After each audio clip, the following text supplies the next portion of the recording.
Fala galera, beleza? Vamos ao nosso giro alternativo. Tem muita coisa boa e muita novidade que aconteceu nesse final de semana nos campeonatos menos badalados pela Europa, quase todos no leste europeu.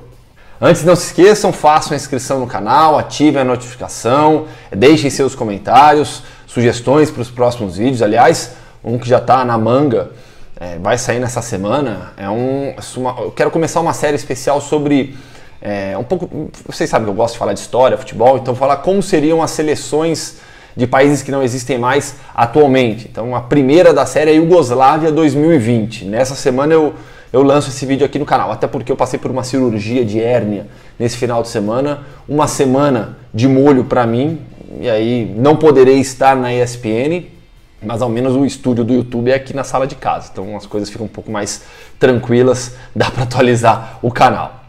Vamos lá então, começando o nosso giro com o principal campeonato do leste europeu, que retomou as atividades nesse final de semana, campeonato russo, depois da longa pausa de inverno, que é tradicional por lá já. O campeonato russo voltou com a 20ª rodada, que teve Krylia Sovetov 1, Orenburg 1, CSKA Moscou 1, Ura 1. Nesse jogo do CSKA Moscou, o gol do Mário Fernandes, lateral direito da seleção russa, jogador do Grêmio, golaço do Mário Fernandes nos acréscimos já. O CSKA conseguiu um empate jogando em casa já nos acréscimos no finalzinho do jogo 1-1.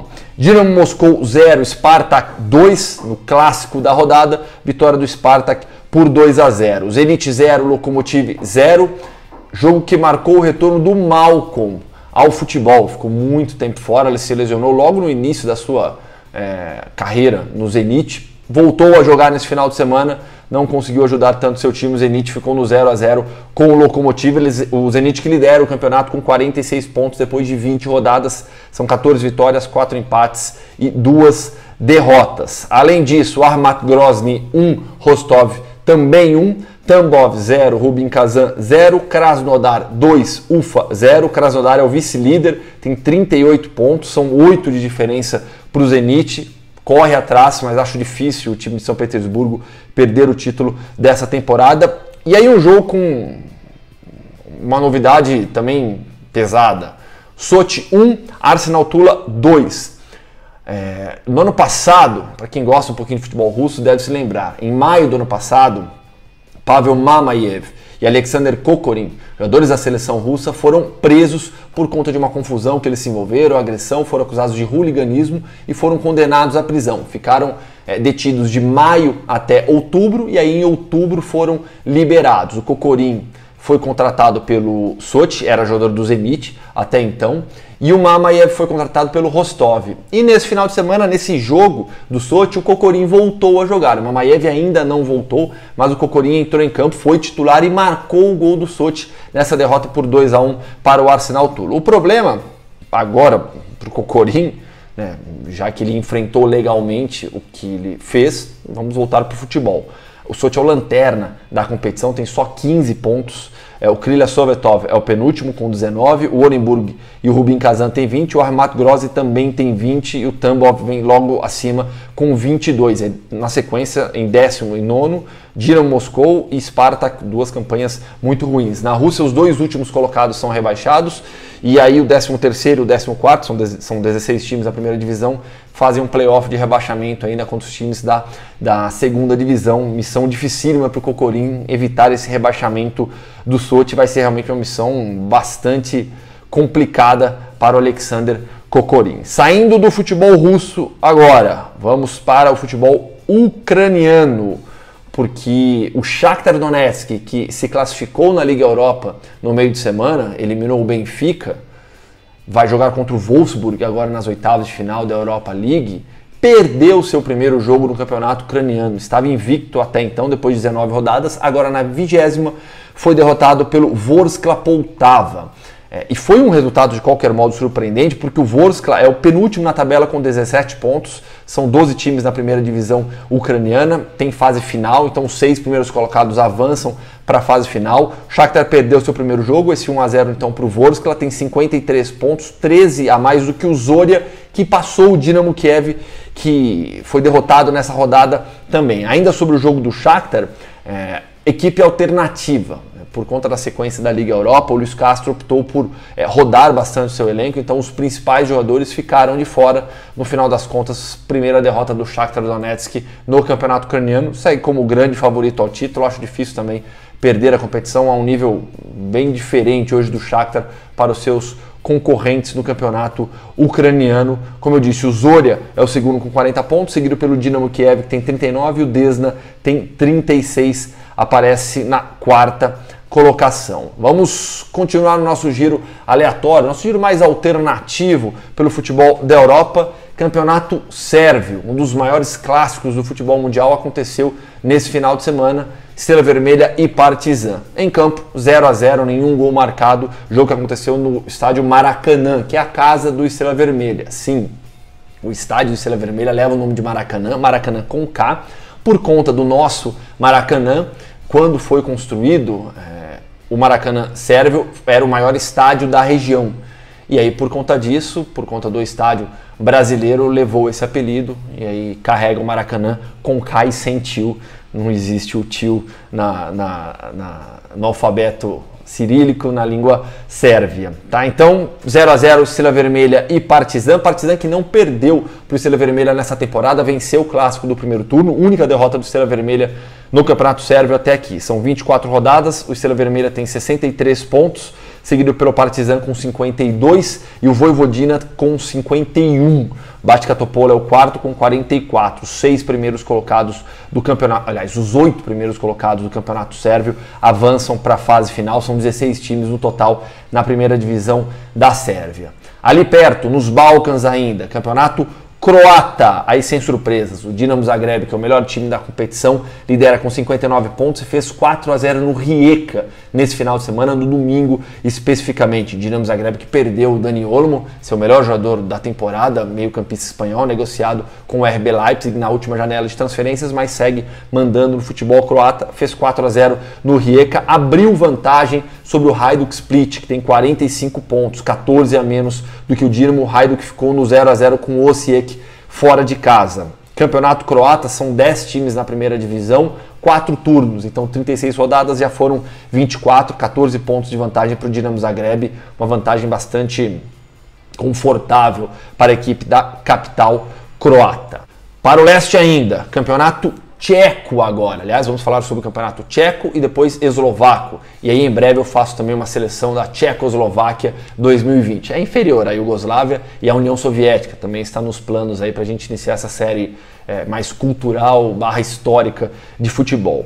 Campeonato tcheco que teve o Slavia Praga perdendo mais uma partida. O Slavia Praga, até a 20ª rodada, estava invicto no campeonato nacional. Nas últimas 3 rodadas, perdeu 2 vezes, suas 2 primeiras derrotas. Foi batido por Bohemians por 1-0, depois se recuperou, fez 2-0 no Opava e nesse final de semana perdeu para o Slovático por 2-0. Mesmo assim, lidera o campeonato com certa tranquilidade. Na República Tcheca, ou na Tchequia, melhor dizendo, né, a forma mais correta de se referir ao país é Tchequia e não República Tcheca. Não é errado falar República Tcheca, mas a forma mais correta é Tchequia. Então, no campeonato tcheco, o Slavia Praga lidera com 57 pontos, 10 a mais que o Vitória Pilsen. São 16 times na primeira divisão, os 6 primeiros colocados avançam para a fase final. Estou com a camisa do Sparta Praga, que nesse final de semana empatou com o Slim por 2-2. Ficou no empate em 2-2 com o Slim, campanha muito fraca do Sparta Praga. Hoje estaria fora da fase de classificação, da briga pelo título, né? Não estaria entre os 6 primeiros colocados do campeonato tcheco. O Sparta Praga tem 34 pontos. Acima dele, o Český Budějovic tem 36, o Slovático 36, o Baník Ostrava 38, o Jablonec 39, e aí os 2 primeiros colocados que eu citei, o Vitória Pilsen com 47 e o Slavia Praga também, o Slavia Praga com 57, Slavia de boa campanha na Champions League, caiu um grupo complicadíssimo com Barcelona, Internacional e Borussia Dortmund, mas fez jogos duros contra essas equipes também. Campeonato eslovaco, a Superliga eslovaca em destaque, com a vitória do Slovan Bratislava, que lidera o campeonato, fez 1-0 fora de casa no Nitra. Slovan Bratislava que tem alguns jogadores brasileiros no elenco, entre eles Rafael Ratão, que mandou uma mensagem pra gente, falou um pouco sobre como foi essa partida, como foi a vitória sobre o Nitra. Fala galera do Brasil, tudo bem? Aqui quem tá falando é o Rafael Ratão, sou jogador do Slovan Bratislava. Tô fazendo esse vídeo para falar como foi o jogo contra o Nitra no domingo, ontem. Foi um jogo muito difícil, mesmo a equipe dele sendo o penúltimo no campeonato, colocou muita dificuldade no jogo. E foi um jogo fora de casa também, foi um jogo muito pegado, muito disputado, muito contato, mas graças a Deus conseguimos sair com a vitória. Foi uma vitória magra de 1-0, mas conseguimos 3 pontos e também voltamos a abrir 10 pontos de segundo colocado no campeonato. E estamos numa sequência muito boa também, estamos 6 meses sem perder o campeonato, da Copa e do Campeonato Eslovaco, e estamos em busca aí do título novamente do Campeonato Eslovaco e da Copa. Espero que a gente possa conquistar esse título aí, que vai ser muito importante para o clube e para os jogadores também individual. Espero que vocês gostem do vídeo aí e tamo junto. Um abraço. Boa, Ratão. Valeu pelo resumo do jogo, valeu pelo resumo dessa vitória sobre o Nitra por 1-0. O Slovan então tem 52 pontos, 10 a mais do que o Žilina, que vem com 42. Na sequência, DAC 38, Ružomberok Berok 28, Trenčín 27, Spartak Trnava com 27 também. São 12 times na primeira divisão eslovaca, os 6 primeiros avançam para a fase final. Campeonato húngaro em destaque. Eu gosto do campeonato húngaro. Aliás, Budapeste é uma das cidades mais bonitas da Europa. Ferencváros lidera, venceu Debrecen nesse final de semana por 2-0. Ferencváros tem 49 pontos, 3 a mais do que o Fehérvár. Na sequência, o Mezőközved Zori, minha pronúncia certamente está errada, preciso treinar mais a minha pronúncia de húngaro. Ferencváros 49 pontos, Fehérvár 46, são os dois times que brigam pelo título do campeonato húngaro. Quem sempre manda mensagem para mim no Twitter é o perfil do Budapest Honvéd aqui no Brasil. Então um grande abraço para você, um abraço para os torcedores do Honvéd no Brasil, um dos clubes mais icônicos do futebol mundial. O Honvéd nesse final de semana tomou uma goleada para o Diósgyőr por 4-0 em casa, em Budapeste. O Honvéd é apenas o 6º colocado do campeonato húngaro. Na Hungria não tem fase final, são 12 times na primeira divisão. O Ferencváros então lidera o campeonato com 2 jogos a menos do que o Fehérvár, né? São os 2 times que estão na briga pelo título, mas Ferencváros tem sido realmente a melhor equipe da competição. Seguimos o leste europeu, vamos para a Bulgária, do Ludogorets, que teve seu jogo adiado nesse final de semana contra o Arda. E aí com isso o Levski Sofia, que poderia diminuir a vantagem do Ludogorets na primeira posição, não aproveitou. Aliás, segundo, terceiro e quarto colocados perderam. O Levski Sofia foi derrotado, vamos passar todos os rodados, né? Todos os resultados. O Beroe fez 2-0 no Lokomotiv Plovdiv, o Dunav ficou no 0-0 com Botev Vratsa, o Botev Plovdiv ficou no 1-1 com o Chernomori, equipe da região ali do Mar Negro. Tsarsko Selo fez 2-1 no CSKA Sofia. O Levski Sofia perdeu em casa no clássico com o Slavia, 2-1 para o Slavia, um dos grandes clássicos do país. E aí o jogo então entre Arda e Ludogorets foi adiado. Nessa segunda-feira ainda acontece Vitória Bistrica e Etar. Campeonato búlgaro tem o Ludogorets na liderança com 52 pontos, 7 a mais do que o Levski Sofia, 7 a mais do que o Levski Sofia e também que o Lokomotiv Plovdiv, mas então Ludogorets com uma partida a menos. Mas de qualquer modo, o Ludogorets vem numa sequência ruim, nas últimas 5 rodadas só 1 vitória, 4 empates, está invicto, mas vem empatando demais, por isso os outros times tiveram a chance de diminuir, nessa rodada não aproveitaram. Campeonato polonês agora, nosso giro alternativo com os jogos desse final de semana. O Legia Varsóvia lidera com 48 pontos, 6 a mais do que o Cracóvia. Os 8 primeiros colocados do campeonato polonês avançam para a fase final. São 16 times na primeira divisão nacional. O Legia Varsóvia fez 2-1 justamente no Cracóvia nesse final de semana e conseguiu abrir 6 pontos de vantagem, lidera a competição. Por fim, um giro de 10 campeonatos mais alternativos, saímos um pouco do leste da Europa, vamos para a Grécia, onde o Olympiacos lidera com 66 pontos, fez 2-0 no Panathinaikos nesse final de semana. O PAOK, que vem na sequência com 59 pontos, permitiu que o Olympiacos abrisse vantagem. O PAOK ficou no empate em 1-1 com o Xanthi. Na Grécia, os 6 primeiros colocados também avançam para a fase final, são 14 times na primeira divisão grega. Ufa! Cansou, hein? Tá certo, galera? É isso. Um giro alternativo para alguns campeonatos do leste europeu, com participação especial nesse vídeo. Mais uma vez, grande abraço ao Ratão, um dos destaques lá no futebol eslovaco, no campeonato eslovaco. Obrigado, galera. Valeu. Até o próximo vídeo.